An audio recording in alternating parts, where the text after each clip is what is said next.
Welcome back. I'm Barry Craig.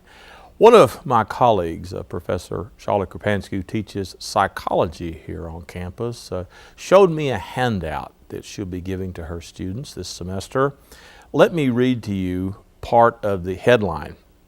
Brave new babies. Parents now have the power to choose the sex of their children. Should choosing the sex of a baby be the same thing as choosing the topic on your pizza?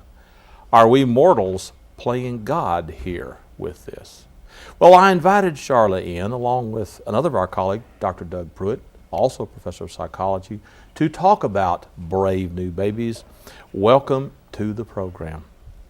Now, for those of us who are not scientists and don't know anything about this, explain what this is. Gender selection. First off. Well, yeah, let me speak to the term gender. In psychology and all of the social sciences, and we hope someday everywhere, we understand that the actual sex of a person is their sex, and their gender is actually a personality characteristic more than it is sexuality. In this particular article that Sharla's brought up, it's become a big thing since the Genome Project and even before. The idea is to select the genetics from dad, make sure that you get a Y chromosome along with the X chromosome from mom, and test tube the baby, and then select sex based on embryos, and then implant the embryo that you want, male or female child. Mm-hmm. That's one way to do it. And That is one way. That's the first way that they talk about in that article with the in vitro fertilization. There's also that microsort, which is just dyeing the sperm, and then you do that's the I'm losing it, so artificial insemination. yes, That's it. yes. Now, let me read the rest of the headline, though. It says, but as technology answers prayers, it also raises some troubling questions. Now, the article begins with a woman named Sharla Miller of Gillette, Wyoming, and Mrs. Miller wanted a baby girl. Alas and alack, she got 3 boys. So the question I'd like to pose to you is this. Number one, should Sharla be happy? Or should Sharla say, that's just the way things worked out? Or if Sharla is religious, should she just say that's the way God wanted it and go about her business? Should. Those are all very opinion questions. And that's the whole problem with this, Exactly. is that it brings up ethical issues. And science often does that. Particularly if you are a religious person. But it can even if you're not a religious person. Sure. Especially with the IVF. If you do in vitro fertilization, you create multiple embryos and you freeze them in case this doesn't work. There's not a guarantee that you're going to get pregnant, and so you have to do this several times. You might have to do it several times, so they freeze them. If you get pregnant on the first try, then what do you do with the rest of those embryos? Do you flush them?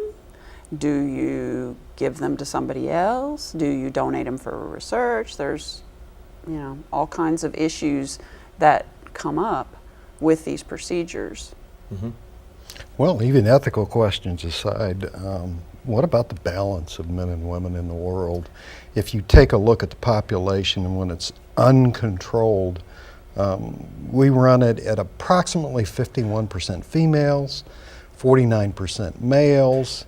It seems to be nature's design. It's about 50-50 wherever you go. Yeah. Mm-hmm. It's apparently the way it, what do we say, ought to be.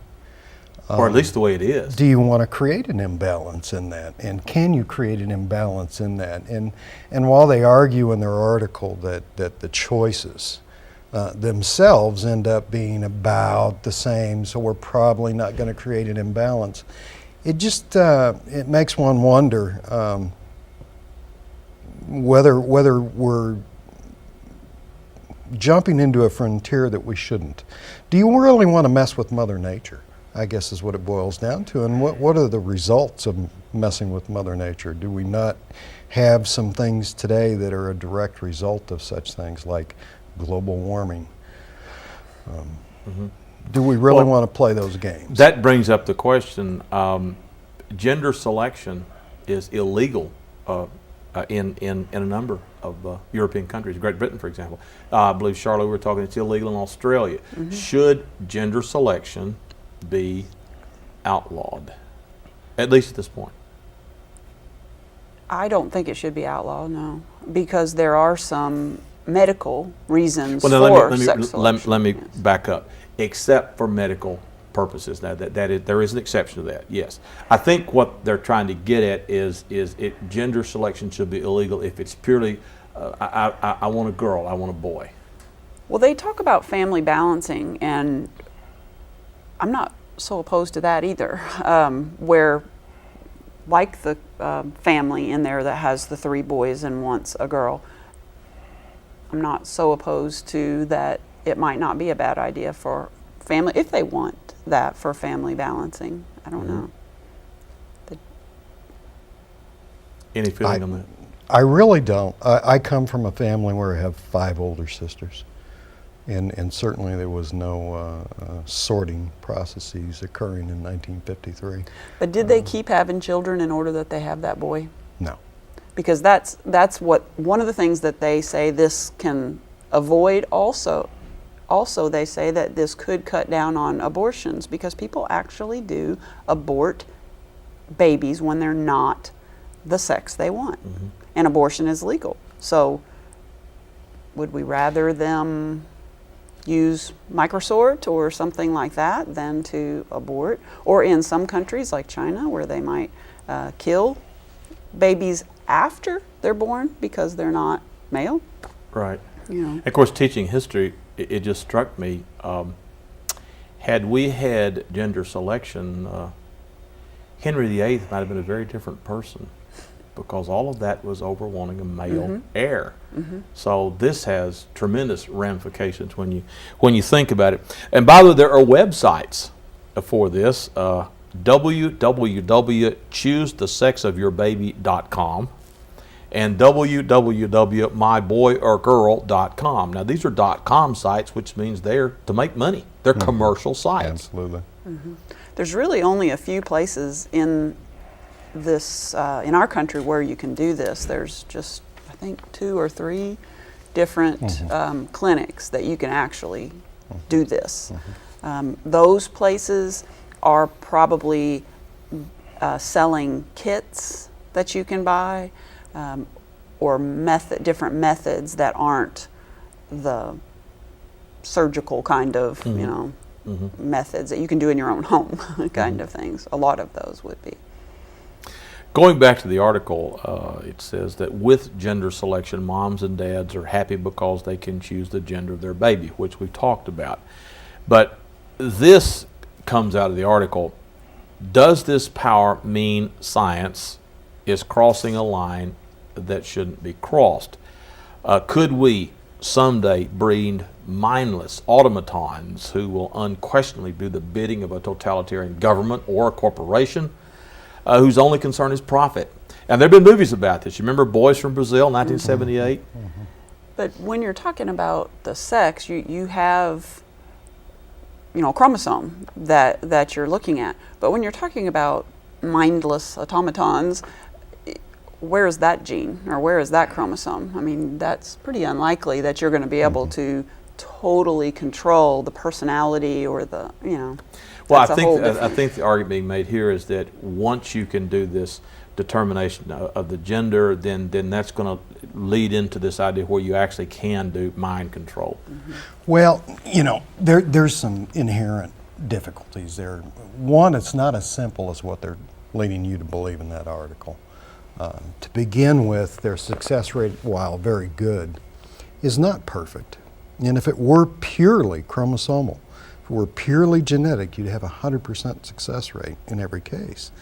They have 91% success in those wishing a female child, 76% success with male children. Why and is there's that? a reason That's for with that. that's You with don't- the sperm sorting. Yeah. Right. You don't have simply XY chromosome equals boy, XX equals girl. I know that that's one of the primary determinations, but there's other factors. You can have an The XY actual girl. sex of the child is not determined until 6 to 8 weeks of pregnancy.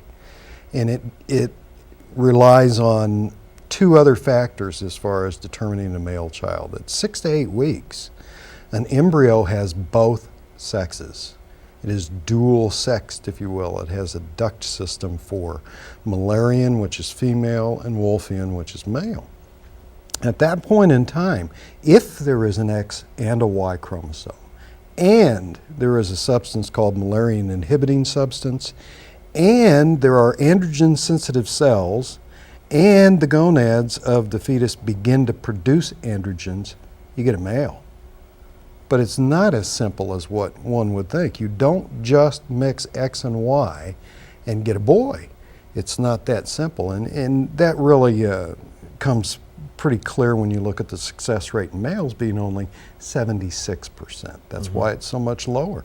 There's at least two other factors involved in the determination of sex. And they're doing a bit of misadvertising to say it's so simple, just get a Y chromosome from dad and you'll get a male child. No, you won't, not necessarily. You probably will, but there's other factors involved in that. And then when you start to talk about determining personality, now we're talking about multiple genes. We're talking about homeobox genes. And even the article admits that the best bioengineers in the world are confused by such statistics involved in manipulating this, that, and the other to get a particular temperament or to get a particular characteristic. And I think they're correct in that. Although the future, we always have to look at the future. I think that's possibility. That's one of the points they're making here is, will this open a Pandora's box? Will this cross a line that we don't want to go across? That, yes, and you're right, the article does say that at this point that's not possible, but the question is, will this be a stepping stone in that direction? And do we want to go in that direction? I think there's certainly individuals in the scientific community that would love it to be a stepping stone. Absolutely. And then, of course, there's many others that say, no, we don't even need to go this far. Here is another question that comes out of the article. Is choosing the sex implicitly sexist? In a sense, I say yes. I say it absolutely is. Why do you want a girl or a boy? What's your reasoning? And the follow-up question from the article was, what do you do with the quote-unquote wrong sex embryo? And Sharla talked about that too. Right.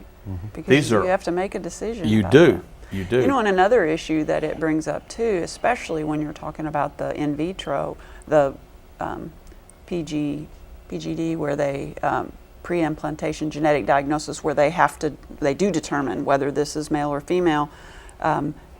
It's expensive, and so you're really catering to just those people. You're talking $18,000, $25,000 to do this. So this is an economic class issue as well. Now the microsort is cheaper, but you don't have as good of a success rate. But and that may not even be successful. Plus, another thing that we're doing with this technique is seeing more multiple births, because you usually implant 5 embryos in hopes that one, since your success rate on IVF is about 20%, then they'll implant 5, and then who wants to eliminate? I mean, there you're talking, ethical issues again. You're going to selectively eliminate 4 of the 5 or not, and then end up with 5 babies instead of 1. And that's almost like when you plant okra in your garden. When they come up, you start thinning out. Right. And do we want to Do we look want at human do life we want as a okra? human being? Right. And again, this is where, and of course, historically, science and ethics have always, or science and religion have always butted heads sometimes. And again, this issue is fascinating to me because, to be frank, I didn't know you could do it. I mean, I knew about in vitro fertilization, but the actual, and again, and it's only a 3-page article, and it's hard to get into the nuances in that. But the headline just grabbed me. Wow. They use the term designer babies, Right. which, when you're just talking about sex, that's one issue. But maybe personality is out of the question, but you can do things like eye color or things like that. And do we really want parents who have this much money to just be able to design what color hair they want their child to have, what color eyes, things like that? It does take the mystery out of it. Well, where this whole thing even began, it really had some noble roots. Let's eliminate genetically defective births, Right. Disease, Tay-Sachs, sure, absolutely. et cetera. However, even at that level, which is an interesting fact I teach in human sexuality, genetic testing is not necessary in many, many, many cases in terms of putting two people together and having offspring. One of the most interesting studies ever done asks the individuals who are thinking about marrying, thinking about conceiving a child, to wear a plain white t-shirt to bed, shower before bed, don't use any soaps or perfumes, wear this plain white t-shirt to bed for 2 to 3 nights, trade t-shirts with your prospective partner, smell the shirt. If it's a pleasant smell, it's probably a good genetic match. If it's an unpleasant smell, it's likely to be a poor genetic match. This actually did a study where they compared the smell to the actual genetic profiles and was over 90% accurate in determining bad and good genetic matches. So spend $16,000, $18,000, $20,000 to find out, or buy a T-shirt from Montgomery Ward's, or I'm sorry, I'm probably not supposed to advertise. They probably wouldn't exist anymore. Get a white T-shirt. Haberdashery. Yeah. Another thing is, even if you're using this for medical reasons, who are we to say what is a genetic defect that shouldn't be in this world? I remember, I don't think it was in this article, but another article talking about the same thing. They were talking about dwarfism. That's considered a genetic defect. But are we to say that somebody who's a dwarf doesn't have the right to live? Should we really screen out all babies who would be dwarf, or And where do you draw the line? right. Color blindness? At what point, do you say this person doesn't have a right to live, or these type of people don't have the right to live? It really can go to an extreme. And again, that's an ethical issue. Another thing, and this is not exactly related to this, but I remember reading about something that perhaps you can examine someone's DNA or whatever and determine if they're predisposed to have cancer and these various diseases. Who would want to know? Because it just says you're predisposed. Doesn't mean you'll have it. But well, unfortunately, the people that would want to know are insurance you companies. don't want them to know. Right. Employers, insurance Exactly. companies, Exactly. et cetera. Yeah. But again, again, in reading this article, it seems to me it's part of the broader picture of this whole idea Of genetics. of genetics and bioethics and all this kind of stuff here. Again, the abortion argument. This came out of the article. Let me read this to you and get your reaction. And this is a quote from the article. People who support a woman's right to choose find themselves cringing at the idea of terminating a fetus based on sex. Those who believe that embryos deserve the status of personhood decry their destruction, but gender selection could result in fewer abortions. But then that brings you back to the first point. People who support a woman's right to choose are very uncomfortable with the idea of terminating a pregnancy because you wanted a girl and got a boy, and vice versa. So it becomes a really knotty problem. And I can see why you chose this for your class. You ought to get some really good discussion out of this. It's fascinating stuff. Any thoughts on that? Well, you bring up the old question again about life. When is it life? Is terminating an embryo any better than an abortion? When is it life? when it's implanted? Does that somehow magically make it more of a life than before it's implanted? Isn't it the genetic material from two individuals? Right-to-lifers would say Sounds like. it's when it's an embryo. Probably. Or at, the, yeah, Probably. at conception. But even people, anti-abortion, some will say, well, in the event of rape, or I mean, they'll start qualifying it. So right, which doesn't make any sense to me. But I mean, You have a right to life. so I'm saying it's a very difficult issue if you thoughtfully looked at it. It's a very, very difficult issue. And again, this is all part of it. And again, for a 3-page article, it certainly raised more questions. You're not than going to answered. get any consensus from ethicists or geneticists, or No. there's And again, and Sharla and I talked about this before, I think this is one thing that I hope illustrates to your students that academic disciplines do not exist in vacuums, that there's a crossover between science and psychology, and I think very cleverly injected history into this with Henry VIII. Seriously, what an impact on history this would have made had Henry VIII said, well, we'll work this out and I'll have my male child. And several women who died might not have. So it's an amazing, fascinating issue. Also a quote from the article toward the end. So what should we make of gender selection? Will programming of human DNA before birth become inevitable? Inevitable's a long time, I know, but in the foreseeable future, reasonable future, I think inevitable. It probably. I think Well, when I agree we with have. I think once we have the technology, we use it, yeah, that's regardless of what it is. It's hard to take it away. It's hard to have something allow us to get to that point. It's sort of like the cloning issue, which I know is not part of this, but once we can, how are we ever going to stop? I can't think of a technology that's been developed that hasn't been used, even the atomic bomb. True, and maybe selected use, but when you bring up cloning, and that's one of the latest, greatest faux pas, to my knowledge, we haven't cloned a human yet. To your knowledge. And Some people maybe claim we have. maybe they have, maybe they have, but almost speaking like common practices, no. Perhaps the billionaires of the world, the selected few, will employ this even beyond sex determination. Certainly, you can see that once it becomes possible, people would want to genetically select athleticism.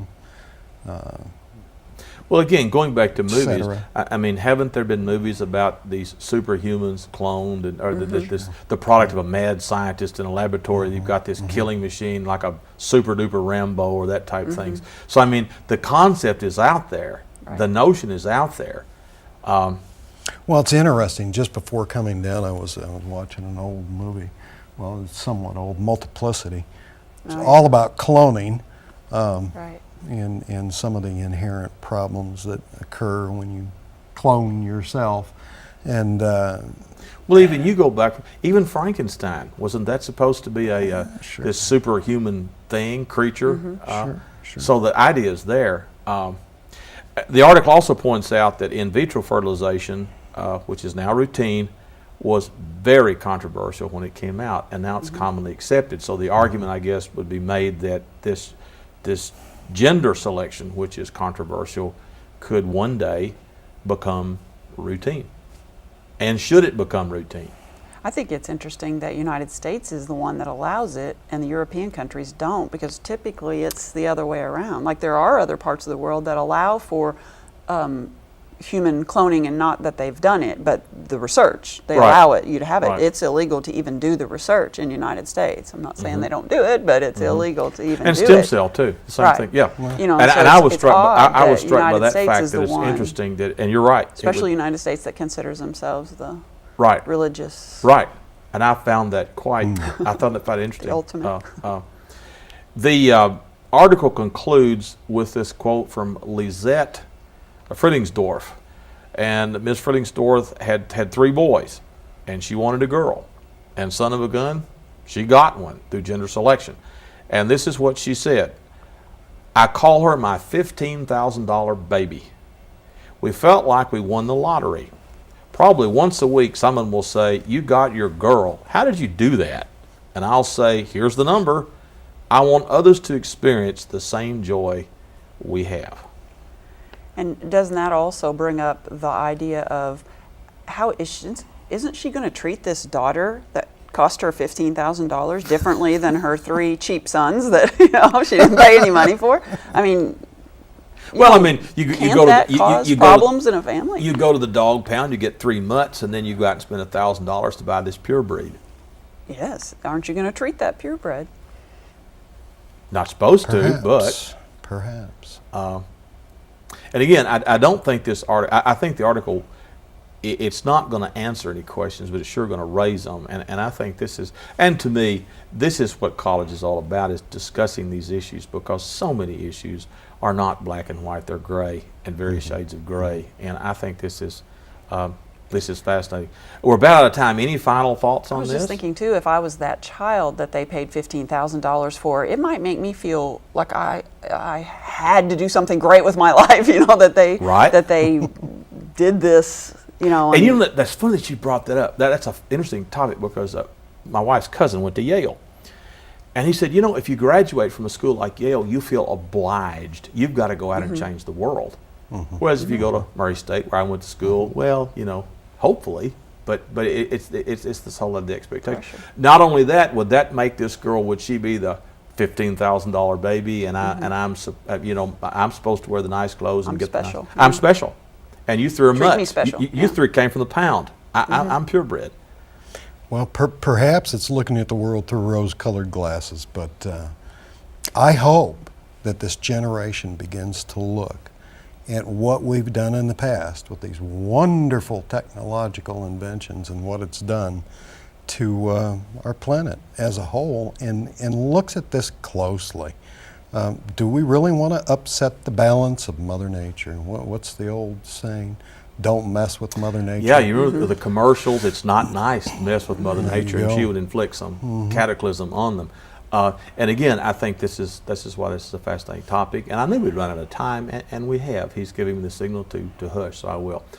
My guests today were Professor Sharla Krupansky and Professor Doug Pruitt, psychology professors on our campus. I'm Barry Craig, and we will see you next time.